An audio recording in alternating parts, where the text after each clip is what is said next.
things were supposed to go tonight. This was supposed to be a town hall debate between Donald Trump and Joe Biden. But after the president contracted COVID, the debate commission announced it would have to be a virtual debate because of health concerns. The president then said he would not participate in a virtual debate. At that point, Joe Biden scheduled a town hall tonight in Pennsylvania on another network, and now the president is doing the same, his own town hall with the same venue, format, and time as NBC's town hall with Joe Biden last week. So the two candidates go head-to-head tonight, though not face-to-face, each in a key battleground state. And tonight, the president will be taking questions from voters here in Miami, who we should mention are socially distanced and they're wearing masks. And I should say, this audience looks a bit like America. It's divided. Some here voted for the president in 2016 and plan to again. Some support Joe Biden, and some say they are truly undecided. We're going to get a mix of questions on a range of topics, and we're going to get to those questions in a moment. But first, with all that ado, welcome, Mr. President, and thank you for being here. That was very well stated, I have to say. Good job. Thank you. We're glad you're here. We're glad you're well. We send our best to the First Lady and to Barron. Thank you. Do you have any remaining symptoms from COVID? Nothing whatsoever. I'm great. I feel good. I was in North Carolina today and did a big rally. We had tremendous turnout, and just feel really good. Florida, Pennsylvania, we're all over the place. It's been great. You received some treatments that are generally reserved for those with the most severe form of the disease. Yeah. How severe were your symptoms? In particular, did you have pneumonia? Well, I'll tell you what happened. I didn't feel good. I didn't feel strong. I had a little bit of a temperature. The doctors at the White House are fantastic, as you can imagine, and they really didn't want to take a chance. And they said, "Let's go to the hospital." I said, "That's okay. I'm going to, respond to what you say." And we went over to Walter Reed, where you have tremendous professionals. They gave me Regeneron and Remdesivir, both. And all I know is I felt good the following day. I felt really good. Did the doctors ever tell you that they saw pneumonia on your lung scans? No, but they said the lungs are, a little bit different, a little bit perhaps infected. And infected with? I don't know. I mean, I didn't do too much asking. I really felt good. I didn't have much of a problem with the lungs. I did have a little bit of a temperature. Obviously, I felt there was something missing, and then I tested positive. Well, let's talk about testing, because there's a little bit of confusion about this, and I think we can clear it up. Yeah, and there shouldn't be. Your first positive test was Thursday, October 1st, okay? When was your last negative test? When did you last remember having a negative test? Well, I test quite a bit, and I can tell you that before the debate, which I thought it was a very good debate, and I felt fantastically. I had no problems before. Did you test the day of the debate? I don't know. I don't even remember. I test all the time. But I can tell you this. After the debate, I guess a day or so, I think it was Thursday evening, maybe even late Thursday evening, I tested positive. That's when I first found out about it. Back to the debate, because the debate commission's rules, it was the honor system, would be that you would come with a negative test. You say you don't know if you got a test on the day of the debate? I had no problem. Again, the doctors do it. I don't ask them. I test all the time, and did you take a test, though, on the day of the debate? If you ask the doctor, they'll give you a perfect answer. But they take a test, and I leave, and I go about my business. Did you take a test on the day of the debate, I guess, is the bottom line? I probably did, and I took a test the day before and the day before, and I was always in great shape. And I was in great shape for the debate. And it was only after the debate, like a period of time after the debate, that I said, "That's interesting," and they took a test, and it tested positive. So just to button it up, do you take a test every single day? No, but I take a lot of tests. Okay, and you don't know if you took a test the day of the debate? Possibly I did, possibly I didn't. But the doctor is very accurate information, and it's not only that doctor, it's many doctors. The one thing, if you're president, you have a lot of doctors you're surrounded by. But I was in great shape for the debate. And sometime after the debate, I tested positive. Let's talk about... That's when they decided to let's go. Okay, good. I hopefully provided some clarity for folks. Let's talk about the event that was held at the White House on the Saturday before you tested positive. Subsequent to that, 13 people connected to that event tested positive. There was an outdoor reception. You've seen the pictures. There was an indoor reception. People were not wearing masks. My question to you is, at this point in the pandemic, knowing what we know, Shouldn't you have known better? Shouldn't the White House know better than to hold an event like that? Well, they do a lot of testing in the White House. They test everybody, including me, but they test everybody. And something happened. But as far as the mask is concerned, I'm good with masks. I'm okay with masks. I tell people wear masks. But just the other day, they came out with a statement that 85% of the people that wear masks catch it. So, you know, they this didn't is say a that. very I know that tricky, study. well, that's what I heard, and that's what I saw. And regardless, but everybody's tested, and they're tested often. And I also knew that, hey, I'm president. I have to see people. I can't be in a basement. I can't be in a room. I have to be out. You can see people with a mask, though, right? I can, but people with masks are catching it all the time. I mean, if you look at the governor of Virginia, he was known for a mask. If you look at Tom Tillis, a great guy, he always had a mask, and they caught it. Well, there are pictures of Tom Tillis actually with one of Judge Barrett's kids not wearing a mask. But, you know, Chris Christie, he was part of your debate prep. Yeah. He was, I believe, at that event. He came out tonight. He was sick, very sick. He was in the hospital for about a week. I know he that. came out tonight and said, I was wrong not to wear a mask. Well, I mean, he has to say that. I think it's great. He's a friend of mine. He's a good guy. And wrong or not wrong, you have to understand, as president, I can't be locked in a room someplace for the next year and just stay and do nothing. And every time I go into a crowd, I was with the parents of our fallen heroes. These people are the most incredible people. And they came up to me, and they would hug me, and they would touch me. And I'm not going to not let them do it. Now, there was an event with the Gold Star families the day after the Supreme Court event. A Gold Star event with the most incredible people you've ever seen. And I could have chosen not to talk to them or to keep everybody away. And you know what? And I don't think that's probably where it was caught, but maybe it was. I was going to say, you bring it up. You brought it up yourself. I mean, are you trying to suggest that? Do you believe a grieving military family gave you COVID? No, I don't know where it came from. Okay. And you don't know where it came from, and the doctors don't know where it came from. But as the president, I have to be out there. I also know... Well, there's no one that says you can't be out there, but it's just about wearing masks and having, for example, your rallies. I know this. Your rallies don't require masks. Well, no, I mean, let's see Kamala. She's got people now. People have it, and I'm not blaming her. I'm not saying, oh, she did a terrible thing. As president, I have to be out there. I can't be in a basement. I can't be locked in a very beautiful room someplace in the White House. And I want to see the Gold Star families, and I want to see everybody. And I also say to people all the time, it's risky doing it. It is risky doing but it. But as it's president, you're right. You don't want to. You want to be a leader, but you also are a leader and a setter of an example. And if you're not wearing a mask when your administration is saying best practice right now is wear a mask, no, it's not foolproof. But many people are catching it. Many people are getting this disease that was sent to us by China, and it shouldn't have been allowed to happen.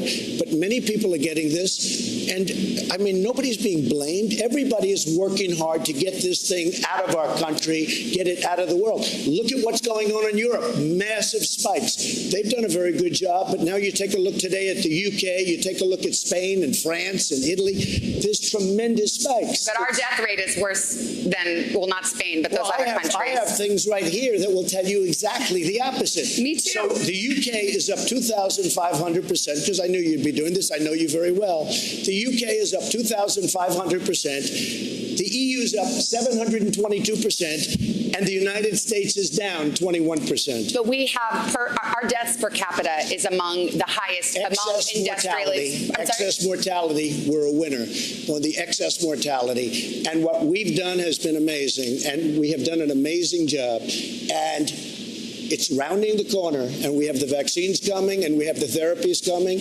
And I'll tell you what, one thing, when I got it, I had a choice, do nothing or use some of the things that we're looking at, like in this case, Regeneron. Yeah. And Eli Lilly makes something that's supposed to be incredible.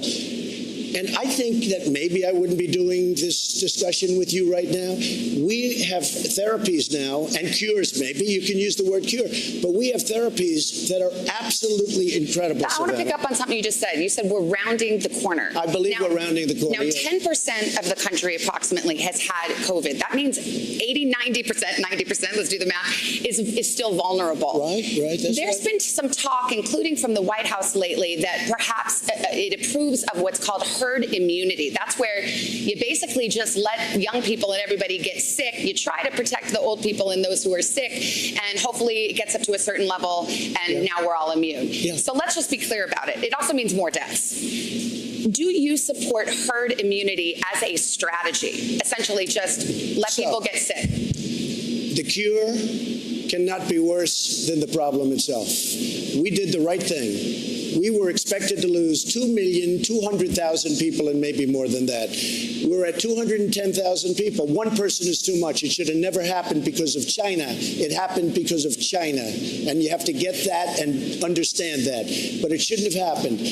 But we were expected to lose. If you look at the original charts from original doctors who are respected by everybody, 2,200,000 That 2 million figure, though, is if you literally did nothing. The 2 million figure is if you did absolutely nothing, it would be 2 million. The question is, should the deaths be better than 200,000 when, relative to the rest of the world, we have a worse death rate? I left North Carolina, which I love. I left Pennsylvania.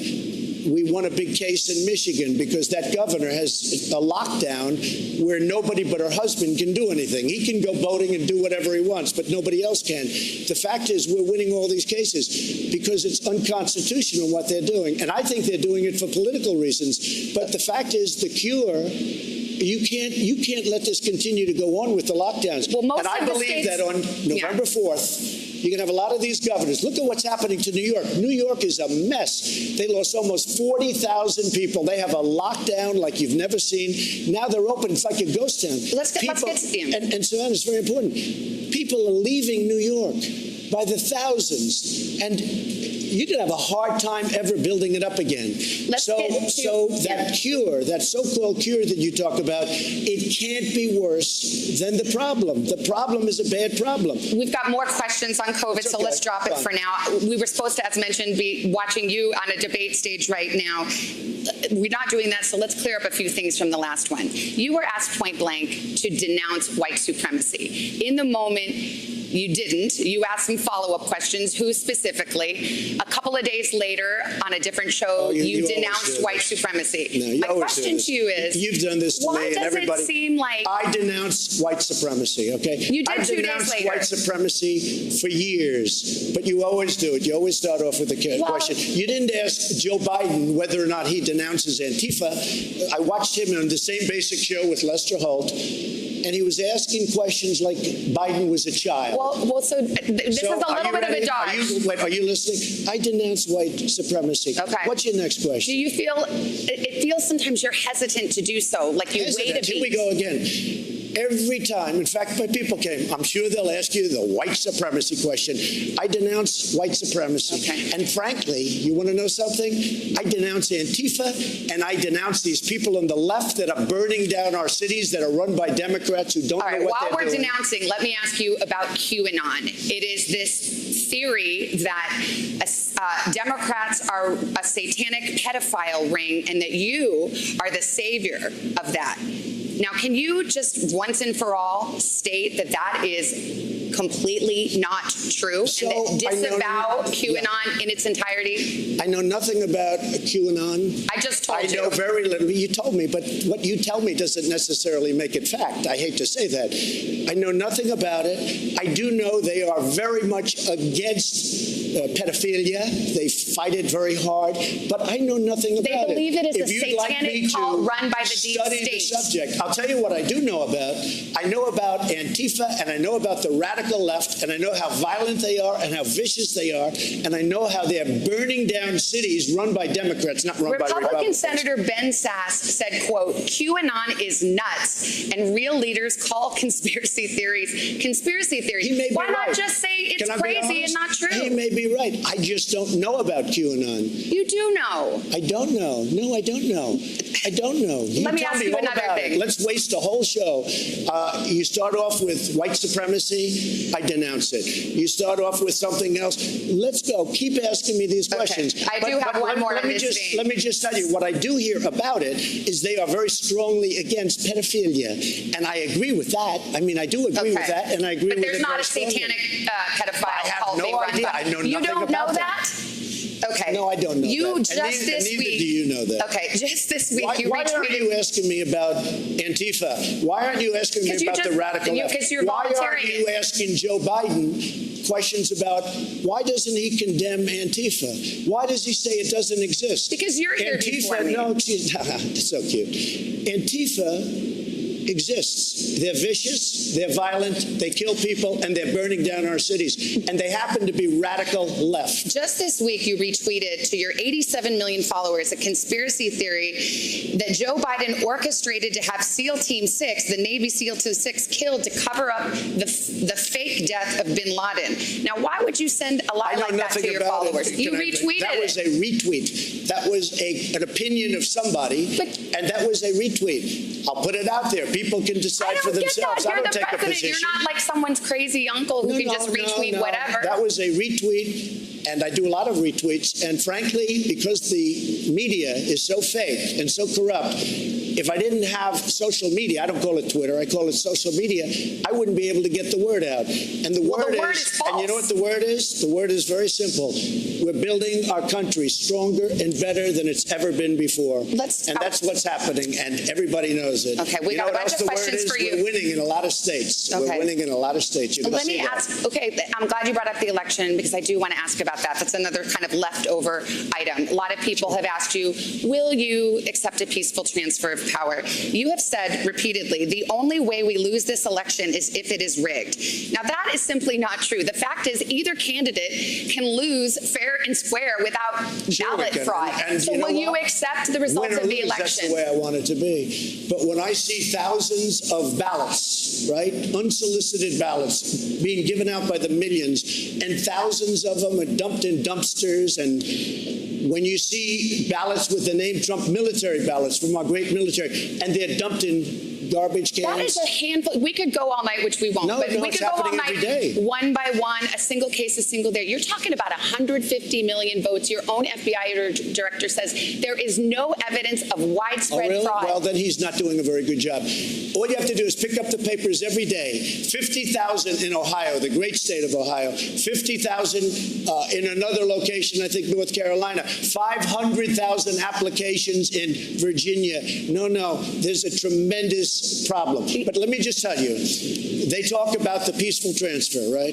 They spied on my campaign and they got caught, and they spied heavily on my campaign, and they tried to take down a duly elected sitting president, and then they talk about, will you accept a peaceful transfer?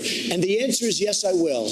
But I want it to be an honest election, and so does everybody else. When I see thousands of ballots dumped in a garbage can and they happen to have my name on it, I'm not happy about that. Okay, but just those are there is in fact no evidence of widespread fraud, and you were sowing doubt about our democracy. How can you say that? You do read newspapers. I do. You do watch the news. Yes, I know you read the news, but you watch it. I do. Because every day they're talking about ballots that are corrupt, that are fraudulent. And millions that are being processed right now. But you can win a race. Take a look at me. You can win a race by 1%. But why are you laying the groundwork for that right now? It's like if I go play tennis with my husband and I say my ankle's hurting right now. I don't want that to happen, Savannah. I want it to be clean. Okay. I really feel we're going to win. But I want this to be clean. But it's sort of ironic that you and them talk about the peaceful transfer when I spent 3.5 years fighting off these maniacs, and now it turns out, everything's there, that they were the ones that dealt with Russia. And it's too bad. But peaceful transfer, I absolutely want that. But ideally, I don't want to transfer because I want to win. Yes, and I think that your words will probably reassure some folks. Let's get to our first voter. We've got Jacqueline Lugo.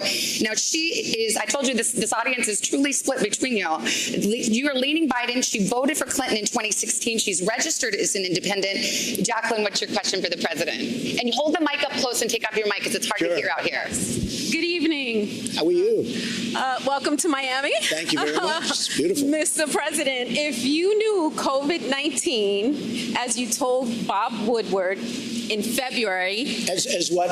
As you told Bob Woodward in February, was airborne and deadlier than the flu, why did you only put in place a travel ban from China and not put in place other measures mitigating the spread of COVID-19, potentially saving tens of thousands of American lives? Well, I did put it in very early, as you know. Joe Biden was 2 months behind me, and he called me xenophobic and racist and everything else because I put it in. And it turned out that I was 100% right. I also put it on Europe very early because I saw there was a lot of infection in Europe. And it's sort of an amazing question, and I appreciate the question and respect the question, but the news doesn't get out the right answer because I put on a travel ban far earlier than Dr. Fauci thought it was necessary, who I like, far earlier than the scientists. I was actually the only one that wanted to put it on, and I did it actually against the advice of a lot of people, including Nancy Pelosi, who had no clue what she was doing,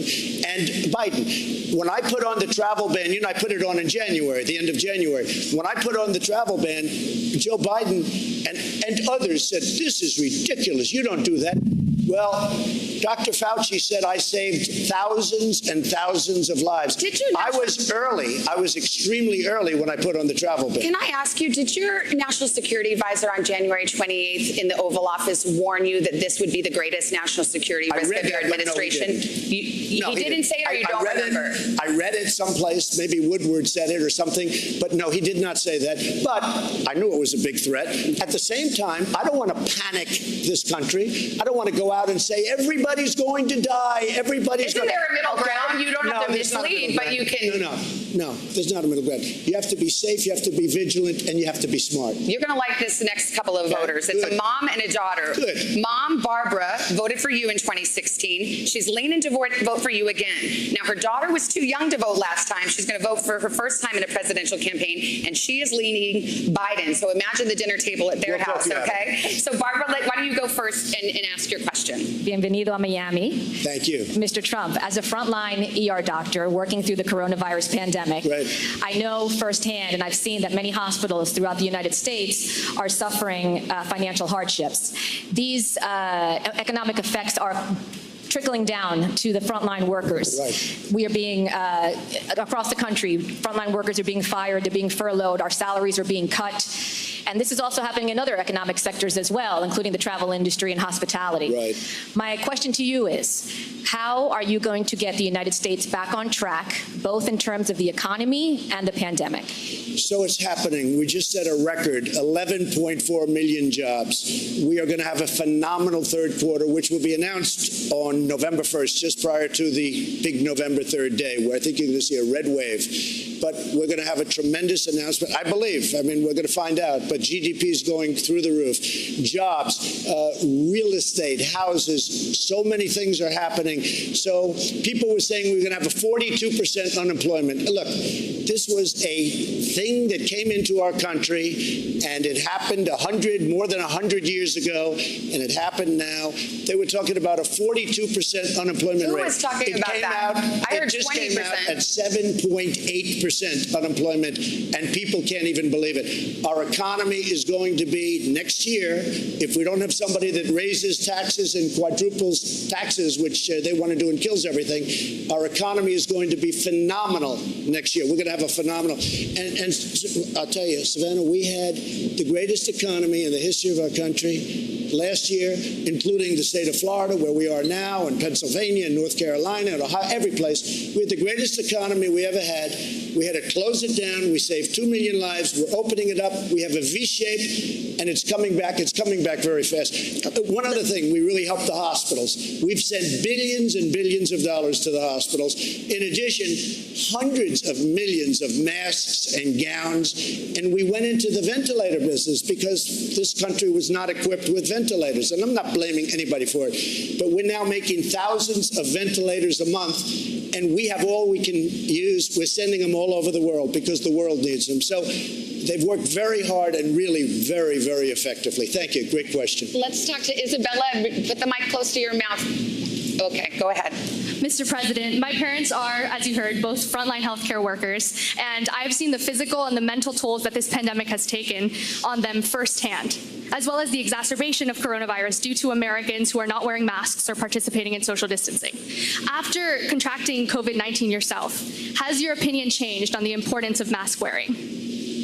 No, because I was okay with the masks. I was good with it, but I've heard many different stories on masks. I mean, I had, being president, you have people, they bring meals, they bring this, and I had an instance recently where a very wonderful person is bringing me a meal, and he's playing with his mask, and he's touching his mask all over the place, and then he's bringing a plate in, and I'm saying, well, I don't know if that's so good. I mean, the good news, I didn't eat it, okay? I decided not to eat it. This was a month ago, but look, you have on the masks, you have two stories. You have a story where they want, a story where they don't want. I am all for it. I don't get that, because it's just all of your public health officials, your administration, they're in unison about this. No. They're all in unison about it. The University of Washington, which is they have a model that your coronavirus task force relies on, says that if everyone wore a mask, you could cut expected deaths in half. And then you have other people that disagree. Well, what does that mean? Scott Atkins, if you look at Scott, Dr. Scott, he's from great guy, Stanford, he will tell you he's that not an infectious disease expert. Oh, I don't know. Look, he's an expert. He's one of the great experts of the world. But I don't get it, because you have so much power and influence as president. You could go to you could require it at your rallies, and you could say, everyone put on a mask right now, and the University of Washington says you would save lives. University of Washington, then you have other places say different things. You have a lot. Hey, Dr. Fauci said don't wear a mask, right? At first, but then everybody agreed. Well, I don't know. Then he changed his mind. But then you have a report coming out 2 days ago that 85% of the people wearing masks. I looked at that report. It's not about mask wearing. It was neutral on the question of masks. We're on the same side. I say wear the mask. I'm fine with it. I have no problem. We're on the same side. Let's take a break. We're going to get more questions right after this.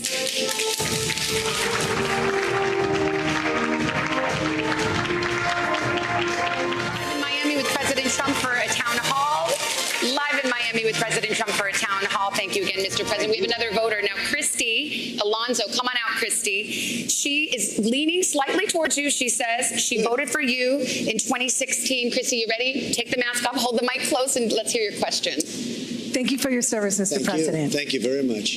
We're a hardworking, middle-class family of four. My husband and I are both self-employed, and we have to get our own individual health care. As you know, health care costs have gone up considerably over the decades, and you had originally said you were going to repeal and replace Obamacare. What is your plan now in 2020 to make health care costs affordable for Americans like myself? So we got rid of the individual mandate on Obamacare, which was the worst part of Obamacare, and now you could actually say it's not Obamacare, because that's how big it was, where you had to pay a fortune for the privilege of not having to pay for bad health insurance. So we got rid of that. That was a big, big thing. And by doing that, and we will always have, by the way, we're always protecting people with pre-existing conditions, and I can't say that more strongly. But we've been able to bring health care costs way down. Now, I took over Obamacare, got rid of the individual mandate, made it good, managed it much better. Remember, they had the $5 billion website disaster and all of the problems they had. The problem with Obamacare, it's not good.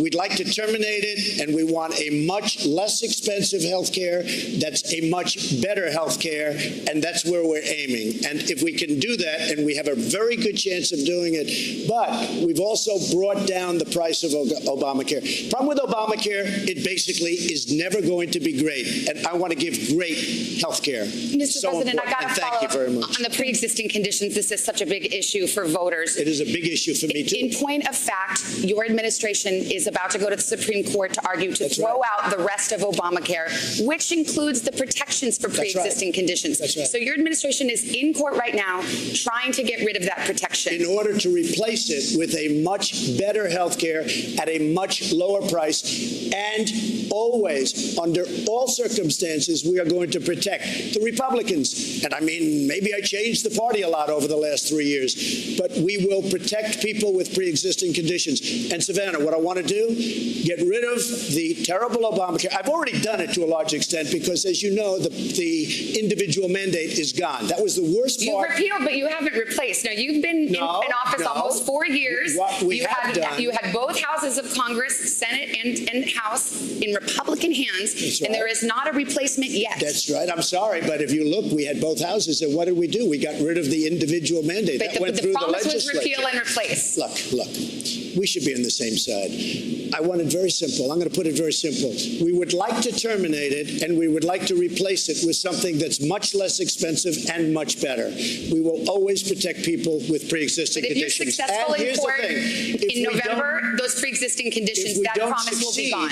If we don't succeed, we are running the remnants of whatever's left because we took it apart. We are running the remnants of whatever is left much better than the previous administration, which ran it very badly. But we'd like to have new health care, much better and much less expensive. Let me get to question number 5, and you'll like this. He's stuck in traffic. His name is Joe White. He is registered as a Democrat. He says he's leaning toward Biden and Biden and voted for Hillary Clinton in 2016. And his question was, a second stimulus payment has been broadly agreed upon by the Republicans and Democrats, and yet now we're in October and it's still not passed. Why not use your office to make the second stimulus payment a separate targeted emergency relief package to help Americans weather the Well, pandemic? we've actually passed 3 packages, and we're on our 4th, and I agree with him 100%. He should vote for me. The problem you have is Nancy Pelosi. She couldn't care less about the worker. She couldn't care less about our people, and we should have a stimulus, and I want a stimulus. The Republicans will approve a stimulus. The problem is she doesn't want to do it because she thinks it's bad for her election. The fact is she's wrong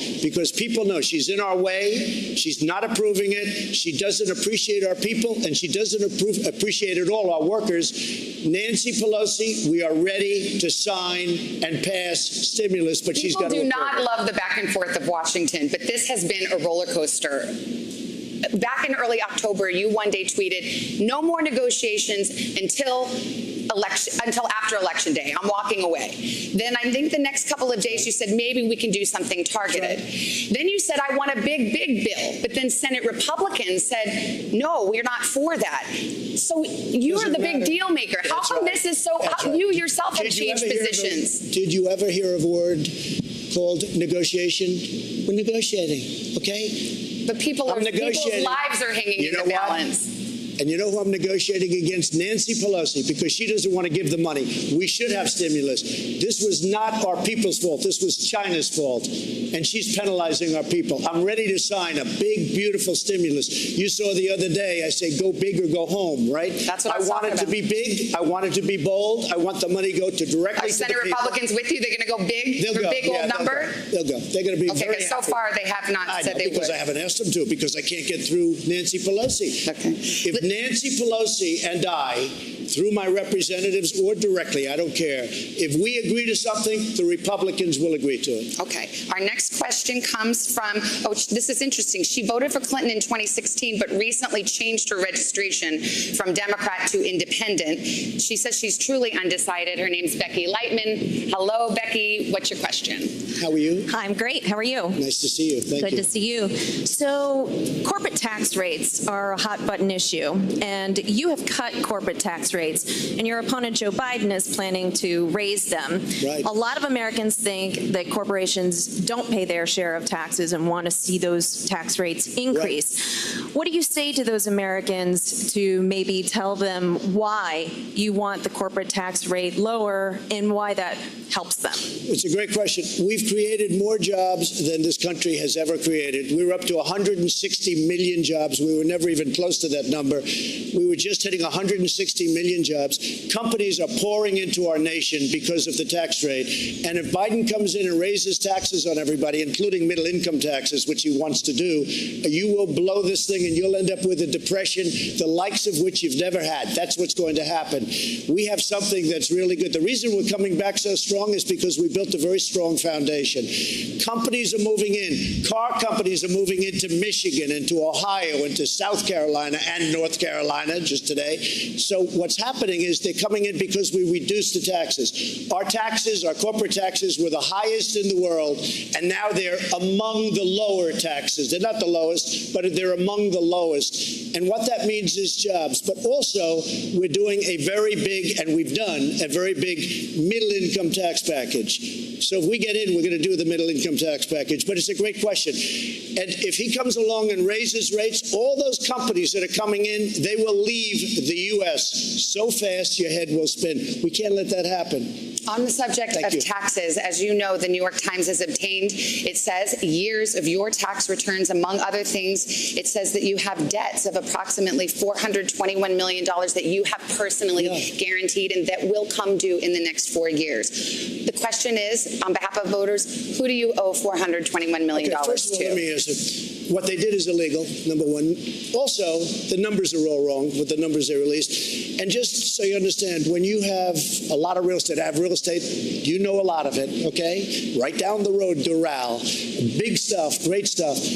I'm very when I decided to run, I'm very under-levered, fortunately, but I'm very under-levered. I have a very, very small percentage of debt compared, in fact, some of it I did as favors to institutions that wanted to loan me money. $400 million compared to the assets that I have, all of these great properties all over the world, and frankly, the Bank of America building in San Francisco. I don't love what's happening to San Francisco. Well, do I hear you right? It sounds like you're saying $400 million isn't that much. One of the biggest office buildings. But are you confirming that, yes, you do owe some $400 million? What I'm saying is that it's a tiny percentage of my net worth. That sounds like yes. And you'll see that soon because we're doing things, you know, we've given, I think it's 108 or 112 pages of financial detail to elections. And, you know, we have to file as the president, as any politician, you have to file. Nobody ever looks at that. When they do, they see how incredible the company is. But more importantly, they see where this debt is. No, I don't owe Russia money. I don't owe. I owe a very, very small. It's called mortgages. Yeah. People have a house. They put a mortgage. Any foreign bank, any foreign entity? Not that I know of, but I will probably, because it's so easy to solve. And if you'd like to do, I will let you know who I owe whatever small amount of money. I want to say two things. Number one, it's a very small amount of money. Number two, it's very straight. It's very, very straight. But it's a tiny percentage of the worth. Did you ever hear the expression under-levered? Yeah. I am extremely under-levered. Well, here's the thing. You could clear this up tonight by just releasing your tax returns yourself. I mean, that's what I understand. I think people are just wondering. As you know, you're I'm the only. It turned out that I am under-audited. They actually says excuse me. No, but you the IRS says that doesn't stop you from releasing. You accused me of not being under-audited previously, and so did other people at NBC. And I am under-audited. So that was solved. That's good. I am under-audited. No person in their right mind would release prior to working out the deal with the IRS. And I'll go a step further. I'm treated very badly by the IRS. They treat me very, very badly. You have people in there from previous administrations. They treat me very badly. But we're under-audit. It's very routine in many ways, but we're under audit. They like to change the game, change the rules, do everything. You saw what they did with the Tea Party people. You saw what they did with the religious group. But to be clear, there is no law or rule that prohibits you from releasing your tax returns. Except common sense and intelligence and having lawyers that say, because I would love to release them, and as soon as we come to a conclusion, I will release them, and very gladly. But if you go to elections, and if you take a look, you'll see 112, I think it's 112. It talks about the income, which is rather massive. It talks about all of the properties. They have them listed. You can never learn more. But you know what happened? People went there. All the reporters went. There was like a feeding frenzy. This was originally when I filed it. And I filed it every year. I update it every year. My son is here. They run the company. I don't run the company. It also says that you paid $750 in taxes in the year you were elected. Is that true or not? That's a statutory number. It's a statutory. But is that true? I think it's a filing number. You pay $750. It's a filing or a filing fee. Most people here probably pay more. No, I don't know. I can tell you this. If they have my tax returns, as you know, they have to go to jail. It's illegal. But their numbers were wrong. But let me tell you what else. I don't owe money to any of these sinister people. This has been going on for years now. Russia. It turned out to be a hoax. And it turned out to be that Hillary Clinton and the Democrats were dealing with Russia, not me. It's a whole hoax. So I would not mind at all saying who it is, but it's a very small. When you look at vast properties like I have, and they're big and they're beautiful and they're well located, when you look at that, the amount of money, $400 million, is a peanut. It's extremely underlevered. And it's levered with normal banks. Not a big deal. All right, let's take a break. We'll get more voter questions right after this.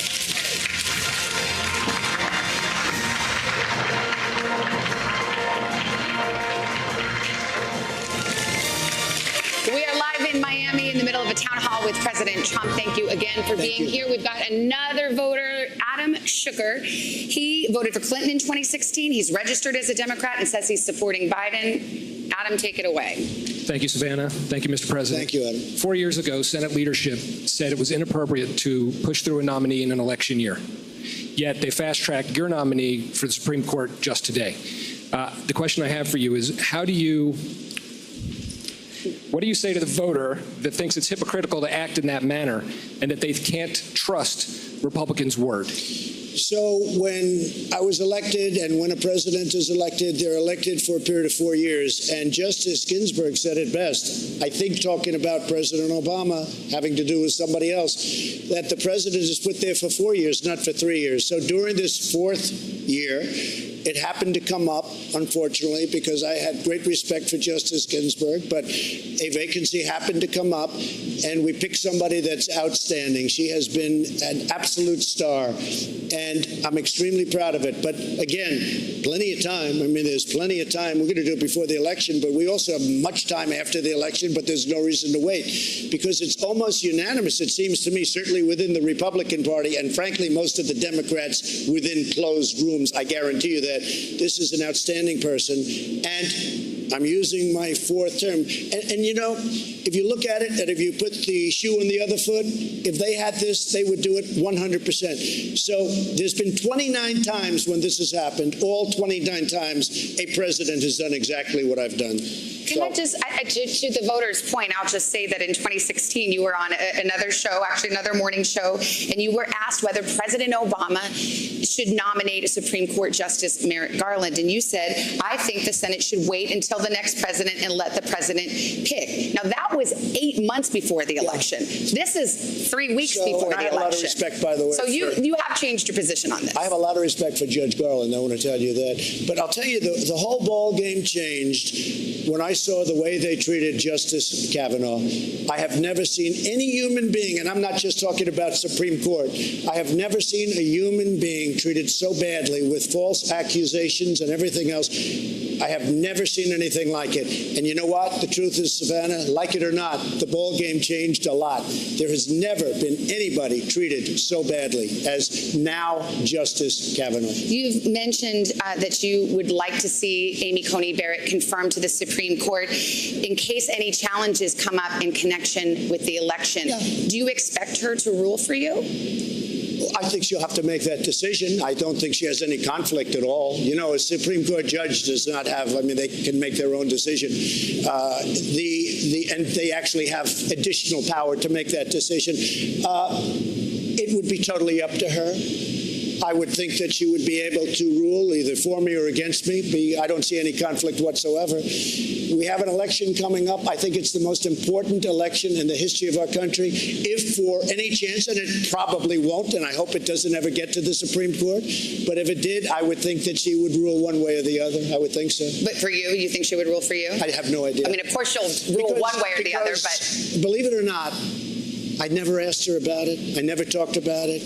I didn't talk about any of the obvious things that you could talk about. And I think a lot of people in my position might. But in speaking to a lot of very brilliant people and people that do this for a living, they say it's better not to talk. So I talked to her about life. I talked to her about the fact, would you like to do this? Are you willing to do this? Because it's a tremendous burden. The answer was yes. She's unbelievably well qualified, but I never spoke to her about these various questions. Let's get our next voter. She's leaning to you, Mr. President. She voted for you in 2016. She is a registered Republican. Her name is Mariah Green. Mariah, what's your question? Thank you very much. Thank you. Good evening, Mr. President. I'm honored to be with you here tonight, sir, so thank you. I'm a pro-life millennial, and my question for you today is, if Roe v. Wade is ultimately overturned in the future, what protections would be put in place or kept for where the mother's life is in jeopardy in relation to high-risk pregnancies? Well, again, I'm not ruling on this, and Roe v. Wade is something that a lot of people would say, obviously, you're going to speak to somebody. I also, two other great justices, Justice Gorsuch and Justice Kavanaugh, I never spoke to them about Roe v. Wade. I never spoke to them about election laws. I never spoke to them about anything. And I've done the right thing from a moral standpoint. I don't even know from a legal standpoint, but it was the right thing. I think, depending on what happens with Roe v. Wade, I think that perhaps it could get sent down to the states, and the states would decide. I also think perhaps nothing will happen. I have not talked to her about it. I think it would be inappropriate to talk to her about it. And some people would say you can talk to her about it. I just think it would be inappropriate. But what is your preference? Because it agreed, that's not something you should talk to the judge about. But would you like to see Roe versus Wade overturned? I would like to see a brilliant jurist, a brilliant person who has done this in great depth and has actually skirted this issue for a long time, make a decision. And that's why I chose her. I think that she's going to make a great decision. I did not tell her what decision to make, and I think it would be inappropriate to say right now, because I don't want to do anything to influence her. I want her to get approved, and then I want her to go by the law, and I know she's going to make a great decision for our country. But you running as a pro-life Republican, most pro-life Republicans would like to see Roe v. Wade overturned and abortion banned. Many of them would. What do Perhaps you think? most of them would. I am telling you, I don't want to do anything to influence anything right now. I don't want to go out tomorrow and say, oh, he's trying to give her a signal, because I didn't speak to her about it. I've done the right thing in so doing. How she's going to rule, you're going to find out perhaps, or you might not find out. I mean, it may never get there. It may never get there. We'll see what happens. All right. We have another question. This is Cindy Velez. She is undecided. She says she's leaning to Biden, and she did vote for Clinton in 2016. She's registered as a Democrat. Hi, Cindy. What's your question? Good evening, Savannah. Cindy, Good evening, you. Mr. President. Thank you very much. As the mother of a young male of color, I have raised him to respect authority, not only because it's the right thing to do, but also out of fear that he may face profiling or be considered a criminal. As an educator, I've also had similar conversations with my high school students. Mr. President, what will you and your administration do to better prepare our law enforcement officers to work in collaboration with the communities that they serve, and also to protect the lives of innocent Black and Latinos from police brutality and injustice? Right. I fully understand the question, and I saw everything that you saw over the summer, and it was a terrible thing to watch. We were very strongly, we have a senator named Tim Scott from South Carolina. He came up with a bill that should have been approved. It was great. It was a bill that was strong in terms of law enforcement and strong in terms of enforcing the proper thing and doing the proper thing by law enforcement. And the Democrats just wouldn't go for it. They wouldn't go for it at all. And I don't know why, because it was a really great bill. But I do have to say this. And some people don't like it when I say it, but a lot of people agree. I have done more for the African-American community than any president, with the exception of Abraham Lincoln. Criminal justice reform, prison reform, historically Black colleges and universities. I got them funded. They were on a year-to-year basis. They could have been put out of business. As soon as our country had a little bad year, they would have said, I'm sorry, we're not going to fund you. I got them 10-year funding and financing, and more than they even asked for. I became very friendly with a lot of the heads. But we've done more, and of course, opportunity zones. But criminal justice reform, everybody said it could not be done. President Obama and Biden never even tried to do it. They never even tried. But I say that, and I say it often, I'll say it loud, and I'm very proud of it. And I have a great relationship because of what I've done with the African-American community. I'm very proud of it. Let's go to our next question. We have Paulette Dale. She leans slightly to Biden. She voted for Clinton in 2016. She's registered as a Republican. Paulette, what's your question? Thank you. Good evening, Mr. President. Thank you very much. I have to say, you have a great smile. Thank you. Okay. Thank you. So, he does. You're so handsome when you smile. Okay. As the daughter of immigrants to the United States who fled Eastern Europe due to religious persecution, Right. The United States immigration policies are very personal for me. Right. Surveys show that most Americans and the majority of Republicans support the Dreamers program. So my question for you, Mr. President, is if you are elected to a second term, do you expect to pursue your previous efforts to cut the DACA program? Yeah. Why or why not? And the DACA is somewhat different than Dreamers. You understand that, and you understand it better than anybody probably in this room. Where do you come from, by the way, originally? Where? My grandparents were from Russia and Poland. That's very good. Okay. So we are going to take care of DACA. We're going to take care of Dreamer. It's working right now. We're negotiating different aspects of immigration and immigration law. We've built now over 400 miles of border wall, southern border. Mexico's working very closely with us. We have the strongest border we've ever had. We want people to come into our country. They have to come in legally. But we are working very hard on the DACA program, and you will be, I think, very happy over the course of the next year. Thank you. Because I feel the same way as you do about it. Thank you, Mr. President. Thank you very much. Mr. President, in point of fact, the DACA program, there are, under your administration, no new applicants are allowed. And in fact, the DACA recipients now have to renew every year as opposed to every 2 years. So in fact, the DACA program has been curtailed by your administration. Well, what happened is because of the pandemic, much changed on the immigration front. Mexico is heavily infected, as you know, and we've made it very, very difficult to come in because of the pandemic and other reasons, and crime. But we have a very strong border right now, and we have to keep it that way. But we want people to come into our country, but they have to come in through a merit system, and they have to come in legally. And people are very, very happy with it. You haven't heard any complaints about that. But what happened is because of the pandemic, we have to be extra cautious. You have been promising this immigration bill since, well, at least July, when you told my colleague on Telemundo it was coming, but nothing's come yet. It's very happy. The fact is we got rid of catch and release, which is a disaster. You know, you catch somebody, they could be a murderer, they could be a rapist, and we're supposed to release them into our country. These are the laws that I inherited. We ended that program. Now, I think you're going to see something very, very good. The whole immigration, if you look at what's going on, people used to pour into our country, and especially during the pandemic. I think even you, Savannah, will be very impressed. Sir, we have about 30 seconds left. I think about people sitting out there tonight. There are some who love you. Some of them are sitting right around here, and some who will never vote for you. But there are people in the middle. There are people who aren't sure. That's right. There are people who want to know why they should give you a second chance and how you might improve in a second term. 30 seconds, what would you say to them? Because they've done a great job. We had the strongest economy in the world. We closed it up. We are coming around the corner. The vaccines are coming out soon, and our economy is strong.